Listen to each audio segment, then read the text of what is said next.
మేము మీరు ఇప్పుడు అద్దెపల్లి జనార్దన్ గారితో జోగి రమేష్ గారికి సంబంధం ఉందంటారా? లేదంటారా? లేకపోతే ఆయన సీట్ గాని, వాళ్ళు చేసిన దర్యాప్తు సంస్థల్లో మేము పూర్తిగా వాళ్ళకి సంబంధం ఉంది. అందుకనే మేము అరెస్ట్ చేసామని చెప్పేసి వాళ్ళు చెప్తున్నారు. అది నిజం కాదంటారా?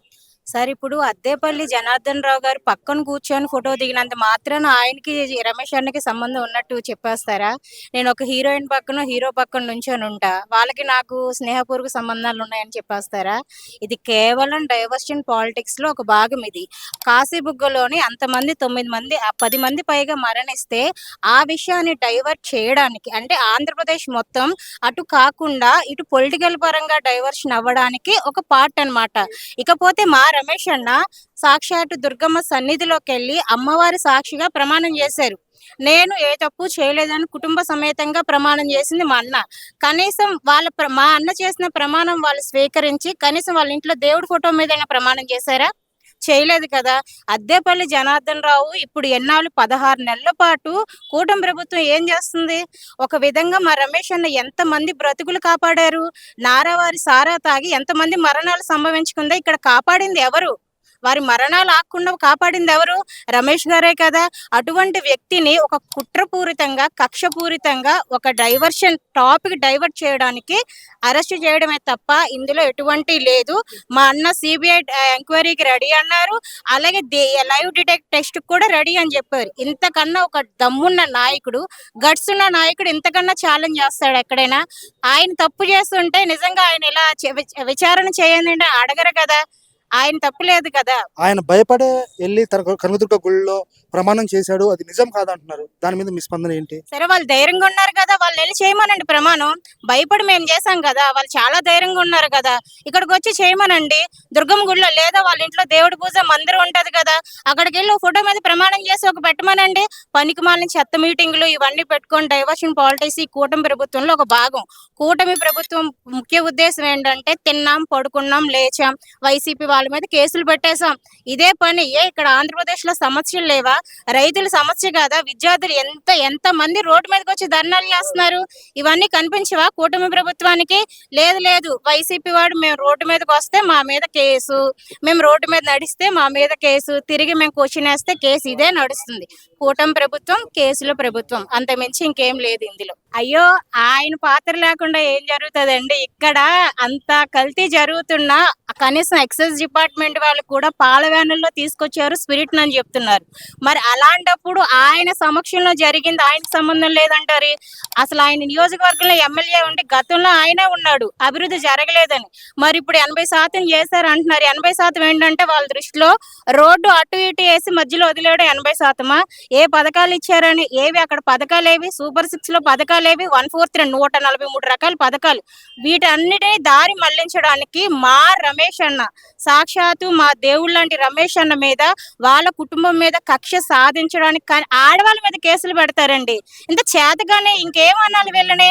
ఇంట్లో ఆడవాళ్ళ మీద కూడా కేసులు పెట్టే ప్రభుత్వం చేతగాని దద్దమ్మ సన్నాసి ప్రభుత్వం ఇది, నిజం చెప్పాలంటే అంతే. ఇప్పుడు దీంట్లో అసలు మాకు సంబంధమే లేదని చెప్పేసి ఇక్కడ ఉన్న స్థానిక ఎమ్మెల్యే వసంత కృష్ణ ప్రసాద్ గారు చెప్తున్నారు. ఆయనకి సంబంధం లేదంటారా? లేకపోతే ఆయన ఇక్కడ డైవర్స్ పాలిటిక్స్ పాల్పడుతున్నారు అంటారా? సార్, గుమ్మడికాయ దొంగ ఎవరంటే భుజాలు తడుముకున్నట్ట అలా ఉంది వసంత్ గారి పని. ఆయనే ఒక దొంగ, ఇందులో నాకు సంబంధం లేదని చెప్పడం ఇంకా విచిత్రంగా ఉందిగా. 16 నెలలు ఆయన నిద్రపోతున్నాడా? నిజంగా ఎమ్మెల్యే పదవిలో ఉన్నప్పుడు అసలు ఈ నియోజకవర్గంలో ఏం జరుగుతుందో ఆయన చూడాలిగా. మా రమేష్ అన్న వెళ్ళి ప్రతిదీ చూపిస్తున్నారు. ఇక్కడ రోడ్లు బాగాలేదు, ఇక్కడ పొల్యూషన్ అవుతుందని ప్రతిదీ సమస్య మా అన్న చూపిస్తున్నాడు. ఆయనకి చేత కాదా? గతంలో తిరిగాడు, ఇప్పుడు ఎందుకు జనాల్లో రావట్లే? ఫంక్షన్లకు వెళ్ళడానికి అయితే ఆయన ఖాళీ ఉంది, వస్త్ర అలంకరణ ఫంక్షన్లకు వెళ్ళడానికి ఖాళీ ఉంది, ప్రజల సమస్యల కోసం అడుగు వేయడు ఆయన. ఆయనే ఒక పెద్ద గజ దొంగ వీరప్పనని గతంలో టీడీపీ వాళ్ళు పెట్టారు, మేం పెట్టేది ఏముంది సార్ అందులో పేరు? ఇప్పుడు అంటే వాళ్ళు కలిపి భజన చేస్తున్నారు, చేయనివ్వండి చూద్దాం. ఇప్పుడు ఇక్కడ పరిస్థితులు ఎలా ఉన్నాయి? కొంచెం మార్పు వచ్చిందా లేదా? ఇప్పుడు ఇక్కడ రోడ్లు కానీ లేకపోతే ఇక్కడ ఉన్న సమస్యలు కానీ దీని మీద మీ స్పందన ఏంటి? మీకేమైనా అనిపిస్తుందా? రోడ్లు మేము తీసుకెళ్లి చూపిస్తాం, వస్తారా? వాళ్ళు 80% చేశారంట. 80% అంటే బహుశా అటు ఇటు వేసి మధ్యలో వదిలేశారు. వెలవడం వైపు రోడ్డు చూడండి, చిన్న చేపల చెరువులే. అవసరమైతే వాళ్ళందరిని వచ్చి ఒక్కొక్క బచ్చకి వేసుకొని బచ్చకట్ట ఆడుకోమనండి. సమస్యలు అంటారా? ప్రజల్లోకి వెళ్ళి అడగండి. నాకైతే సమస్యగానే ఉంది. ఎమ్మెల్యే ఒక పెద్ద సమస్య నాకు చెప్పాలంటే. ప్రజల్లోకి వెళ్ళి అడిగితే ప్రజల సమస్యలు తెలుస్తాయి. గతంలో ప్రతి పథకం ఇచ్చినప్పుడు ఎమ్మెల్యే కృష్ణప్రసాద్ గారు నెలకు ఒకసారైనా కనిపించేవారు. ఇప్పుడు ఆయన ఫోటోలు చూడండి. పలానా వాళ్ళ వస్త్రాలంకరణకి హాజరైన ఎమ్మెల్యే వసంత గారు, లేదా ఏదైనా అనుకోని చావులకి హాజరవడం అలాంటివి ఉంటాయి. ఆయన ఫంక్షన్ల మీద ఉన్న దృష్టి ప్రజల సమస్యల మీద అయితే లేదు. అది మేము బల్ల గుద్ది చెప్పమన్నా చెప్తాం, ఆయన ముఖం మీద చెప్పమన్నా చెప్తాం మేము. మైలవరం నియోజకవర్గంలో అసలు ఏం జరుగుతుంది ఇక్కడ? అసలు ఇక్కడ జరిగే పరిస్థితులు ఎలా ఉన్నాయి? ఇక్కడ పీపీపీ విధానం కరెక్టా కాదా? జోగి రమేష్ గారి అక్రమ అరెస్టా, లేకపోతే ఆయన నిజంగా పాల్గొన్నారని చెప్పేసి మా మాటలు తెలుసుకుందాం. సార్, ఇప్పుడు జోగి రమేష్ గారు అరెస్ట్ చేయడం మీకు ఎలా చూస్తున్నారు? జోగి రమేష్ గారు అరెస్ట్ అనేది ముమ్మాటికి కుట్రపూరితంగా కక్ష సాధింపు చర్యల్లో భాగంగా కావాలనే అరెస్ట్ చేశారనేది ఆంధ్ర రాష్ట్రంలో ఉన్నటువంటి ప్రజలందరూ కూడా తెలిసినటువంటి నగ్న సత్యం. ఏదైతే కూటమి వైఫల్యాలను, నారావారి సారాను బాహ్య ప్రపంచానికి జోగి రమేష్ గారి ద్వారా తెలిసిందని, అది తట్టుకోలేటటువంటి కూటమి ప్రభుత్వం, నారా చంద్రబాబు నాయుడు గారు, ఎవరో ఆయన అద్దేపల్లి జనార్దన్ అనే వ్యక్తి ఇబ్రహీంపట్నం వాసి అవ్వటం, జోగి రమేష్ గారు కూడా ఇబ్రహీంపట్నం వాసి అయ్యేసరికి కావాలని కుట్రపూరితంగా జోగి రమేష్ గారికి ఇందులో ఎటువంటి సంబంధం లేకపోయినా జోగి రమేష్ గారిని అక్రమంగా అరెస్ట్ చేయడం జరిగింది. ఇప్పుడు అద్దేపల్లి ఆయనతో దీనికి సంబంధాలు ఉన్నాయి, ఆయన సీట్ దర్యాప్తు చేసేసి ఆయన అరెస్ట్ చేయడం జరిగింది కదా, దాన్ని మీరు ఎలా చూస్తారు? అసలు అద్దేపల్లి జనార్దన్కి జోగి రమేష్ గారికి ఎటువంటి వ్యాపార సంబంధాలు లేవని దుర్గమ్మ సాక్షిగా జోగి రమేష్ గారు గుళ్ళో ప్రమాణం చేసి మరీ చెప్పడం జరిగింది. ఇంతకన్నా సాక్ష్యం ఇంకేమైనా ఉంటుందా? జోగి రమేష్ గారు క్లియర్గా చెప్పారు, అద్దేపల్లి జనార్దన్ రావు గారు మేమందరం కూడా ఒక ఏరియా వాళ్ళం, ఒక వాళ్ళ ఉండేవాళ్ళం, అంతకు మించి మొహపరిచయాలు తప్ప దాని వ్యాపార సంబంధాలు మా మధ్య ఏమీ లేవని జోగి రమేష్ గారు వెరీ క్లియర్గా చెప్పడం జరిగిన తర్వాత కూడా కావాలని ఈ విధంగా చేయడం అనేది ఒక బీసీ నాయకుడు ప్రభుత్వాన్ని ప్రశ్నించడాన్ని తట్టుకోలేక అక్కసుతో జోగి రమేష్ గారిని జైల్లో పెట్టడం జరిగింది. వాళ్ళ ఇప్పుడు ఆయన చంద్రబాబు నాయుడు గారి ఇంటి మీద దాడికి వెళ్ళడం వల్ల అరెస్ట్ చేయడం జరిగిందా, లేకపోతే అద్దేపల్లి జనార్దన్ గారితో సంబంధాలు ఉన్నాయని చెప్పేసి ఆయన మేము కాల్ లిస్ట్ కూడా తీసామని చెప్పేసి వాళ్ళు కంటాపదంగా చెప్తారు, దాన్ని మీరు ఎలా చూస్తారు? ఇది ముమ్మాటికి కూడా వైఎస్ఆర్ కాంగ్రెస్ పార్టీ ప్రభుత్వ హయాంలో ఇప్పుడున్నటువంటి స్పీకర్ అయ్యన్న పాత్రుడు గారు నోటికి అదుపు లేకుండా ఇష్టానుసారంగా మా నాయకులు, నాటి ముఖ్యమంత్రి వైఎస్ జగన్మోహన్ రెడ్డి గారిని కారు కోతలు కూసిన దానికి నిరసనగా ఆనాడు జోగి రమేష్ గారు చంద్రబాబు నాయుడు గారి ఇంటి దగ్గరికి నిరసన తెలపడానికి అనేది వెళ్ళింది వాస్తవం. దాన్ని మనసులో పెట్టుకుని ఈ రోజున ఎటువంటి సంబంధం లేని కేసులో జోగి రమేష్ గారిని ఇరికిచ్చారు. ఒకటే అడుగుతున్నాం ఈ రోజున మేము, ప్రభుత్వం మీది సంవత్సరంన్నర పైగా మీ ప్రభుత్వం ఉంటే మీరు దొంగసారా ఏదైతే కల్తీ మద్యం తయారవుతుంటే ఆ కల్తీ మద్యం ప్రభుత్వంలో ఉన్న పవర్లో ఉన్న మిమ్మల్ని చూసుకుని ఎవరైనా తయారు చేస్తారా? ప్రభుత్వంలో లేని వాళ్ళు ప్రతిపక్ష నాయకుడైనటువంటి జోగి రమేష్ గారిని అంట చూసుకుని ఎవరైనా తయారు చేస్తారా? బుద్ధి జ్ఞానం ఉన్న వాళ్ళు మీరు ఎవరైనా సరే మీరు చెప్పే మాటలు నమ్ముతారా అని మేము తెలుగుదేశం పార్టీ కూటమి నాయకులను అడుగుతున్నాం. ఇక్కడ ఇప్పుడు నియోజకవర్గ పరిస్థితులు ఎలా ఉన్నాయి, అసలు ఇక్కడ పనులు జరుగుతున్నాయా లేదా, అసలు ఇక్కడ ఎమ్మెల్యే పాత్ర ఎలా వహిస్తున్నారు? 100% ఇక్కడ ఉన్నటువంటి టీడీపీ ఎమ్మెల్యే వసంత కృష్ణ ప్రసాద్ గారు 100% ఫెయిల్యూరు. రోడ్లు కానీ, డ్రైనేజీలు కానీ, వాటర్, కనీసం మంచినీళ్ళు కూడా ఇవ్వలేని పరిస్థితిలో ఉన్నాడు. వారంలో 5 రోజులు బూడిద నీళ్ళు వస్తే 1 రోజు మంచినీళ్ళు వస్తున్నాయి. ఈ బూడిద నీళ్ళు తాగమని జనాలను వదిలేసాడు తప్పనిచ్చి దాని మీద ఎటువంటి చర్యలు తీసుకునే అవకాశం లేదు ఎమ్మెల్యేకి. దాని మీద శ్రద్ధ కూడా లేదు. ఇతనుకున్న శ్రద్ధ అంతా బూడిద, ఇసుక, మందు ఇట్లా వాటి మీద ఉంది తప్పనిచ్చి ప్రజల బాగోగుల మీద అసలు 100% లేదు. 100% ఫెయిల్యూర్ అయిపోయాడు. అది మేము చెప్పడం కాదు, టీడీపీ వాళ్ళే చెప్తున్నారు. రేపో మాపు అతను తీసేసి ఇన్ఛార్జిని కూడా పెట్టే అవకాశం ఉందని చెప్పేసి స్వయాన టీడీపీ నాయకులే కొంతమంది చెప్తున్నారు. ఇప్పుడు ఎమ్మెల్యే పనితీరు మేము మెరుగ్గా పనిచేస్తున్నాం, ఇక్కడ పూర్తిగా మేము ఉన్న రోడ్లు కానీ లేకపోతే ఇక్కడ ఉన్న సమస్యల మీద మేము అవగాహనతో పనిచేస్తున్నాం, వీళ్ళు విమర్శించడం తప్ప వేరే పని లేకుండా పనిచేస్తున్నాం అని చెప్పేసి చెప్తున్నారు. విమర్శించడమే మా పని అయితే ఇప్పుడు 16 నెలలు అవుతుంది. ఈ పక్కనే జస్ట్ 1 కిలోమీటర్ ఉంది వెళ్ళడం రోడ్డు, దానికి 3 సార్లు శంకుస్థాపన చేశారు. 16 నెలలు అయ్యి 3 సార్లు శంకుస్థాపన చేసి కనీసం ఒక తట్ట మట్టే లేదు, ఒక కంకరే లేదు, తారే లేదు.